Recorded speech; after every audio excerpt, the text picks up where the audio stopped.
I want to thank Thomas for inviting me here, and I'm thanking all of you for coming out. I'm totally awed by reading with such fine poets. I had a little list of the things I wanted to read, but then I gave Tom Lux my book. And I looked.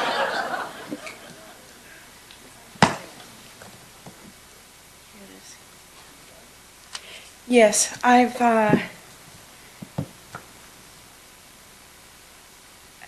been having a hard time deciding what to read. I ran into a friend who asked me if I was going to read a long poem, and he said I should, but I think I won't. It's too long. But I am interested in long poems, and so I'm going to read one that's a little bit long. This is a poem about, it's a true story, about a taxi ride I took a couple of years ago in Connecticut from the town where I live to New London, where the closest Amtrak station is. I got into the car and the taxi driver told me that his hobby was physics. And there is a man who teaches in the physics department at the University of Connecticut whose research is on time travel. So I said idly, "What did you think of this man's work?" And this is about a 40-minute drive. This poem is called Faster Than Light. I didn't want to pay to park my car, so I took a taxi to the train station. New London is an hour's drive away, but it was the best solution I could find. After 10 miles or so of idle chat in which my occupation was confessed, the driver said he was a physicist. As a hobby, he said, driving was his trade. Still struggling to connect my seatbelt clasp, I asked his opinion of an article I'd skimmed last weekend in the New York Times about a man who researches time travel. He made that Parisian cabbies make in early August when Americans try to parlay avec them at rush hour.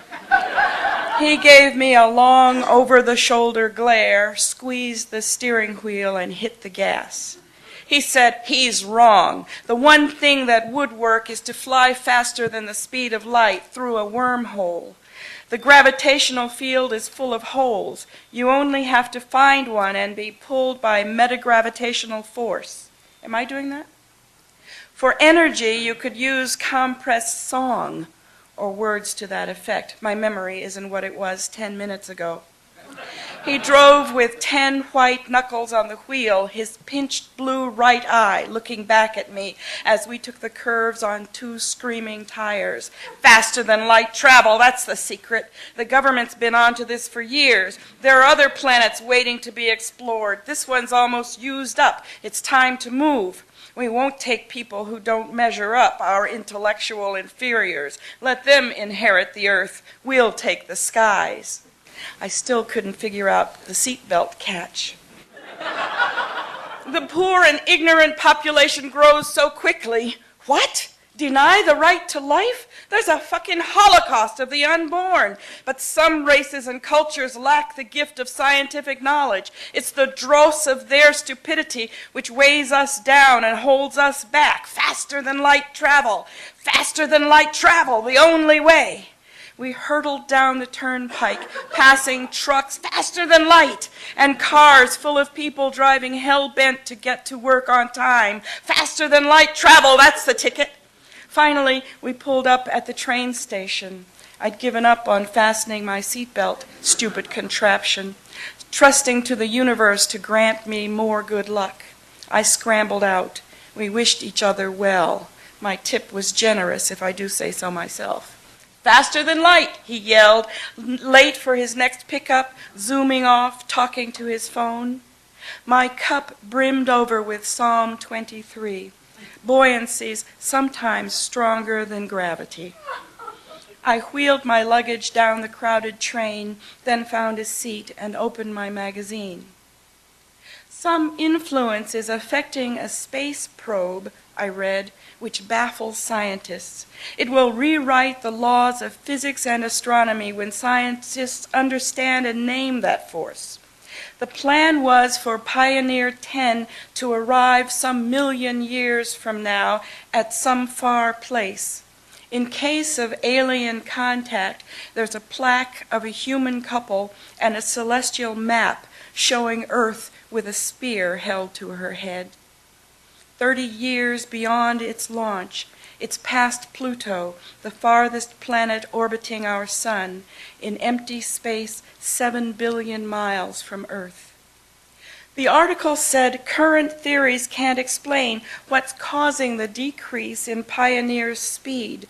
It's almost imperceptible, a mere 6 miles per hour per century.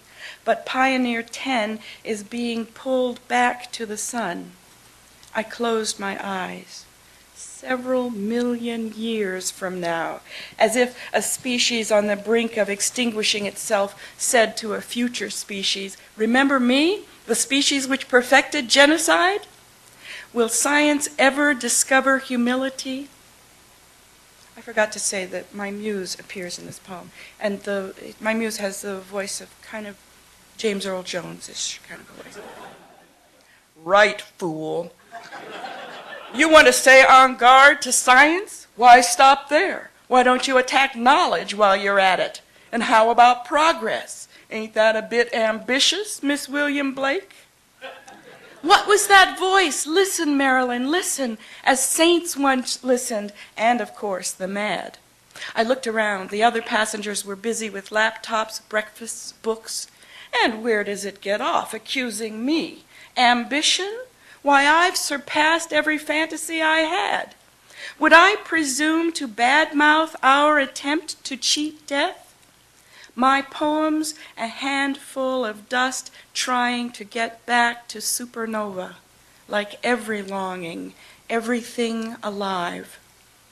But ambition wants the immortality of a members-only country club Valhalla, an eternal summit meeting of great names. Millions of light years into the future, that immortality ambition breeds with serendipity. What will it mean? Our poetry, our books, our language, dust of words never again to be spoken. I wonder what will last millions of years. A stone? A nuclear waste storage site? Will Homo sapiens evolve or die? Will wiser beings populate our Earth? We're dying faster than the speed of light, our fame forgettable. Will good deeds too vanish like molecules of exhaled breath to be recycled by the universe? Girl, get on back to the raft. When you try to think, the breeze between your ears nearly blows me away. My muse again, so much for my magazine. I closed its pages and began to drift. As if you wasn't drifting all along. If you had the good sense God promised the carrot, you'd know that what lasts is the hush of space, the hiss of orbit, and the hum of stars. If you could launch a space probe, I wondered, would you take up my name engraved in gold, my puny thoughts, my hopes for the future? And if I knew I'd remain anonymous, would I publish? Would I write poems at all? During the countdown of the anonymous, you'd be trying to scratch your initials on the hull. Well, muse of disposable poetry, at least I'm not producing toxic waste. But poets who want immortality, poets who are ambitious, is it wrong to want life after our deaths for our songs? Leave immortality to cancer cells. They don't know when to stop. Just when they reach the point of no return, the body dies and the cancer is returned to Genesis. Genes are programmed to reproduce and die, and poetry to stick on a synapse, lucky to be a line remembered wrong. Your work, projected into the future, is pulled back to Earth by dark energy, the glue which binds the cosmos together. From Stamford, I no longer traveled alone. My seatmate fast-talked into his cell phone. I'm going to read a couple of poems from a biography. I did this kind of crazy, I suppose, a biography of George Washington Carver in poems. And I'll read a couple of poems about George Washington Carver. This one finds him as a middle-aged man at Tuskegee Institute, where he spent most of his life doing research. Mostly everybody knows him as the Peanut Man, I suppose. He was born a slave, and that fact figures in this poem. I'm not going to, usually when I read from this book, I wind up telling Carver's entire life story.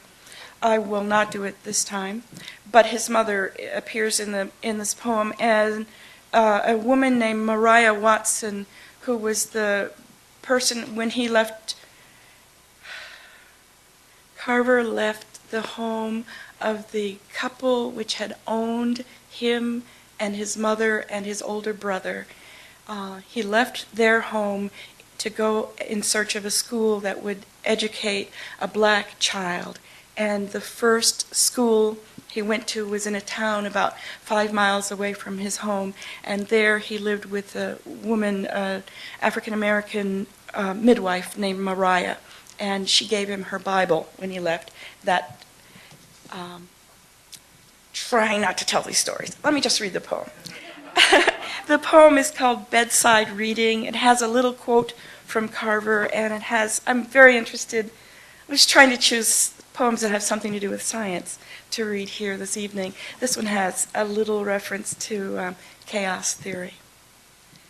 In his careful welter of dried leaves and seeds, soil samples, quartz pebbles, notes to myself, letters. On Dr. Carver's bedside table next to his pocket watch, folded in Aunt Mariah's Bible, the bill of sale. $700 for a 13-year-old girl named Mary. He moves it from passage to favorite passage, 15 cents for every day she had lived. $350 for each son. No charge for 2 stillborn daughters buried out there with the Carver's child. This new incandescent light makes his evening's reading unwaveringly easy if he remembers to wipe his spectacles. He turns to the blossoming story of Abraham's dumbstruck luck, of Isaac's pure trust in his father's wisdom. $700 for all of her future. He shakes his head. When the ram bleats from the thicket, Isaac, like me, understands the only things you can ever really trust are the natural order and the Creator's love spiraling out of chaos. Dr. Carver smooths the page and closes the book on his only link with his mother. He folds the wings of his spectacles and bows his head for a minute. Placing the Bible on the table, he forgets again at first and blows at the light. Then he lies back dreaming as the bulb cools.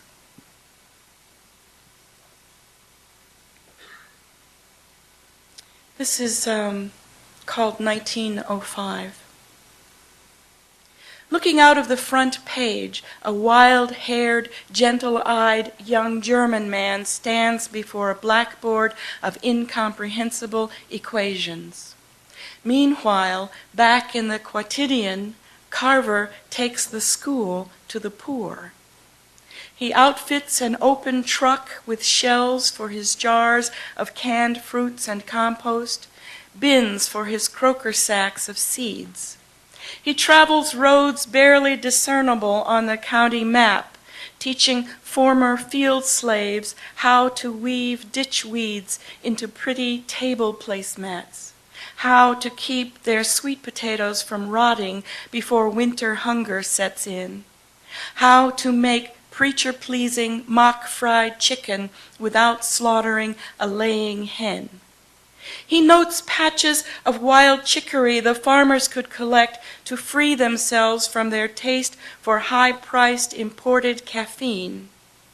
He and his student assistants bump along shoulder to shoulder in the high cab, a braided scale of laughter trailing above their raised dust.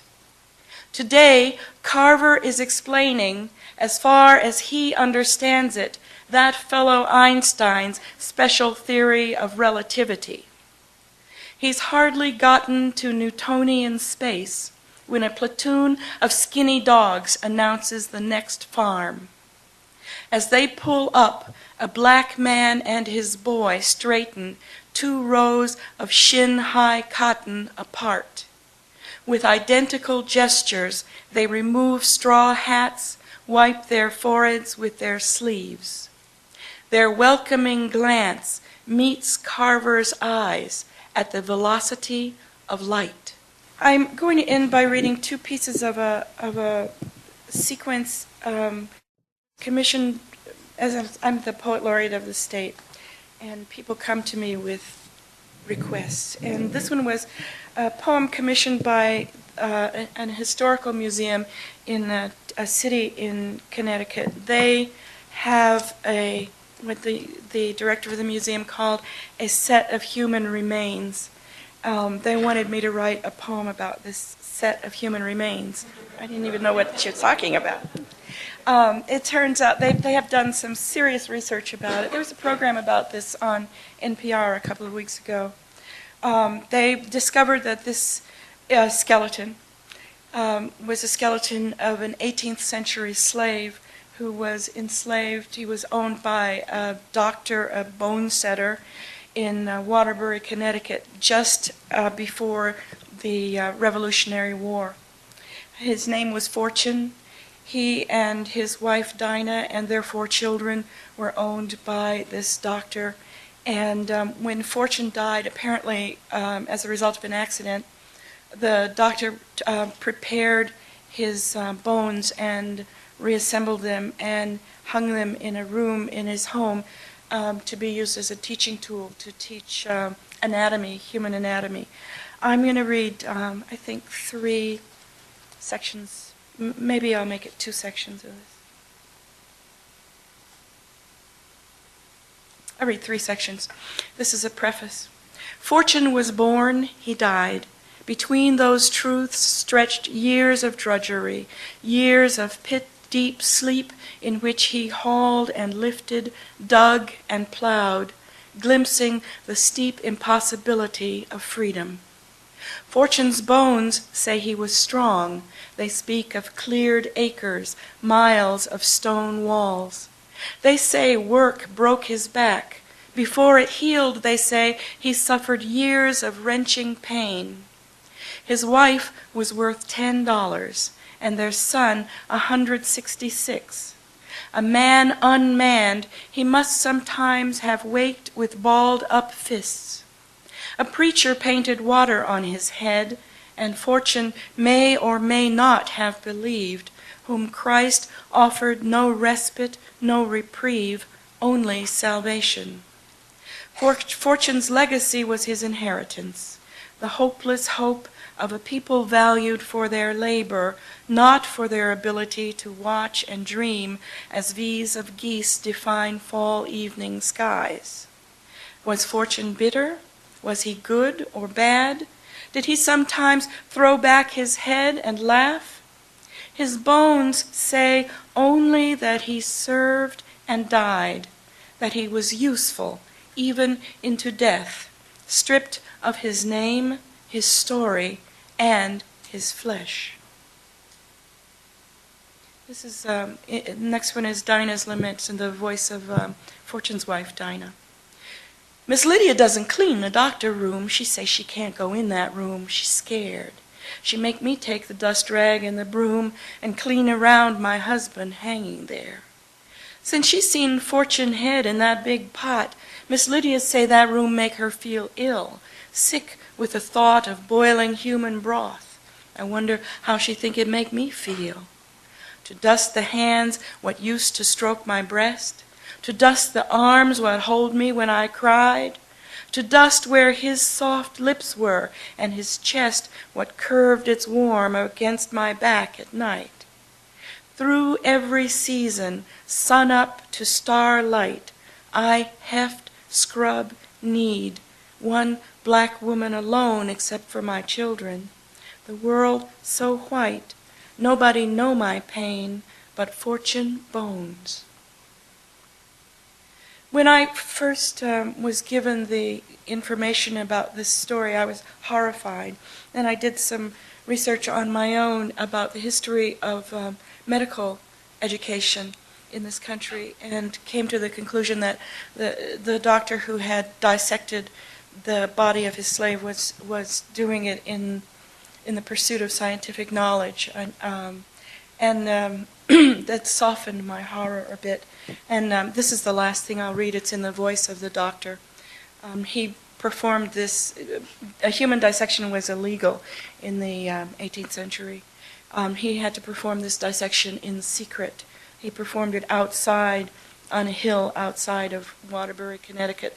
The poem is called On a Brigador Hill. For 50 years my feeling hands have practiced the bone setter's healing touch, a gift inherited by Porter men.